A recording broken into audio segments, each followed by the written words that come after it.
Jannu sir చనిపోయే నాటికి CPIML new democracy రాష్ట్ర నాయకులు. అసలు ఆయన పార్టీలోకి కానీ ఉద్యమంలోని కానీ రావడానికి కారణం ఏంటి? అంటే ఆయన కుటుంబ నేపథ్యం ఏంటి? వాళ్ళ తల్లిదండ్రులు కూడా కమ్యూనిస్టు పార్టీకి చెందిన వాళ్ళ వారసత్వంతో ఈయన ఉద్యమంలోకి వచ్చాడా? కాబట్టి జన్నన్న కుటుంబం కమ్యూనిస్టు కుటుంబం కాదు. తన తల్లిదండ్రులు కమ్యూనిస్టు పార్టీలో లేరు, తను కూడా కమ్యూనిస్టు పార్టీలో లేడు. మొదటగా ఒక నాస్తికవాది లెక్క గ్రామంలో ఉన్నాడు. తన యొక్క దగ్గరి స్నేహితుడైన ఒక అతనితోటి, అతడు నాస్తికవాది, అతనితోటి బాగా దగ్గరి సంబంధాలతోటి అతి దగ్గరి స్నేహితుల లెక్క ఉండేవాళ్ళు. ఆ సందర్భంగానే కొద్దిగా నాస్తికవాదాన్ని కూడా తను అలవాటు చేసుకున్న సందర్భం లోపల అదే నాస్తికవాది అదేవిధంగా విప్లవ భావాలు గల మరో స్నేహితుడితో కూడా సంబంధం ఉన్నది. అతడు ఈ నాస్తికవాది కాడికి వచ్చినప్పుడు ఇద్దరి మధ్య జరిగే యొక్క సంభాషణలు కూడా కామ్రేడ్ జన్నన్న వింటూ ఉండేవాడు.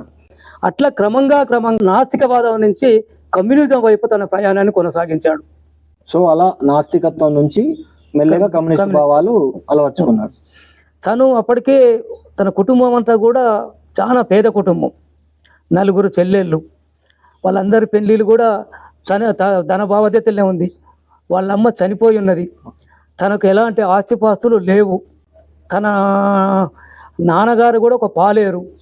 ఆ సందర్భంగానే తను చదువు కూడా ఎక్కువగా చదవలేని పరిస్థితి కూడా ఆర్థిక ఇబ్బందుల మూలంగా ఉండే. ఒక 10వ తరగతి వరకు చదువుకున్నా కూడా ఒక టైలరింగ్ నేర్చుకున్నాడు. దాంతో పాటుగానే తను పశువుల సంతకు కూడా పోయి అట్లా బేరం కూడా చేసేవాడు, అంటే కుటుంబాన్ని జీవించుకోవడానికి. ఆ సందర్భంగానే ఆ కుటుంబం నుంచి తను దర్జీగా పనిచేస్తున్న సందర్భం లోపల అప్పటికే కార్యకర్తలు తన పార్టీతో పరిచయం ఏర్పడిన తర్వాత తన ఇంటికి వచ్చిన కార్యకర్తలకు బనీళ్ళు కానీ బట్టలు కానీ కుట్టించేవాడు. అట్లా తన జీవన విధానం కొనసాగింది. మీరు అన్నట్టు ఒక సామాన్య టైలర్ దర్జీ ఆయన ఆ వయసులోనే అజ్ఞాతంలోకి వెళ్ళడానికి అసలు వచ్చిన పరిస్థితులు ఏంటి? ఆయన నేరుగా నాస్తికత్వం నుంచి కమ్యూనిస్టు భావాలు అబ్బాయి అన్నారు, ఓకే, కానీ కమ్యూనిస్టు భావాలు ఉండడం వేరు, నేరుగా అజ్ఞాతంలోకి వెళ్ళడం వేరు. అజ్ఞాతంలోకి వెళ్ళాల్సిన పరిస్థితులు ఏమొచ్చాయి అక్కడ? తన సొంత గ్రామమైన ఏపూర్లోనే తను దర్జీ పని చేసుకుంటూనే దర్జీ పనితో పాటు కొన్ని బట్టలు కూడా, కొత్త బట్టలు కూడా తెచ్చి అమ్ముకునేవాడు.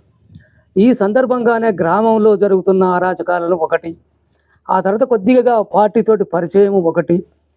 ఆ సందర్భం లోపట్నే వీళ్ళ ఊరికి అతి దగ్గరలో 2-3 కిలోమీటర్ల దూరంగానే రామన్నగూడెం అనే ఊరు ఉంటుంది.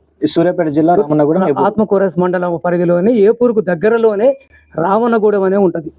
అక్కడ ఒక భూస్వామి ప్రజాకంటకునిగా మారి అక్కడి కార్యకర్తల మీద దాడులు చేసి కాళ్ళు చేతులు కూడా విరగొట్టాడు. ఆ సందర్భంగానే ఇక అతడు ఈ విధంగా కార్యకర్తలను బెదిరిస్తున్నాడు, ఇబ్బంది పెడుతున్నాడు, కొడుతున్నాడు, చంపడానికి ప్రయత్నం చేస్తున్నాడు. కాబట్టి ఏ విధంగా అయినా అతనికి బుద్ధి చెప్పాలనే ఉద్దేశంతో పార్టీ ఇచ్చిన పిలుపుతోటి 400 మంది కూడా ఆ చుట్టూతల ఉన్న ఊర్లందరినీ కూడా ఆ ఊర్లో గ్యాదర్ చేశాడు. 400 మందితో గ్యాదర్ చేసి ఆ ఊరి మీదకి పోయి ఆ భూస్వామి ఇంటి మీద దాడి చేసి ప్రతిఘటన చేసి దాదాపుగా అతన్ని అందమొందించారు.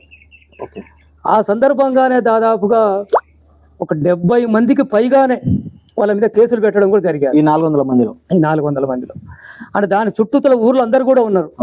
ఆ సందర్భంగానే ఒక 2 మాత్రమే ఇక పూర్తి కాలంగా రహస్యంగా ఉంటామని ముందుకు వచ్చారు. మిగతా వాళ్ళు కోర్టుకు సరెండర్ అయ్యారు, కొంతమంది పోలీస్ స్టేషన్ నుంచే పోయారు. ఆ 2లో ఒకడే కామ్రేడ్ జానకి రాములు. అట్లా ఆ విధంగా తన రహస్య జీవితాన్ని ప్రారంభించడం 1982లో జరిగిన రామన్నగూడెంలో జరిగిన ఘటన మూలంగా తన మీద పెట్టిన యొక్క అత్యాయత్నం కేసు మూలంగా ఆ విధంగా తను రహస్య జీవితంలోకి వచ్చేశాడు.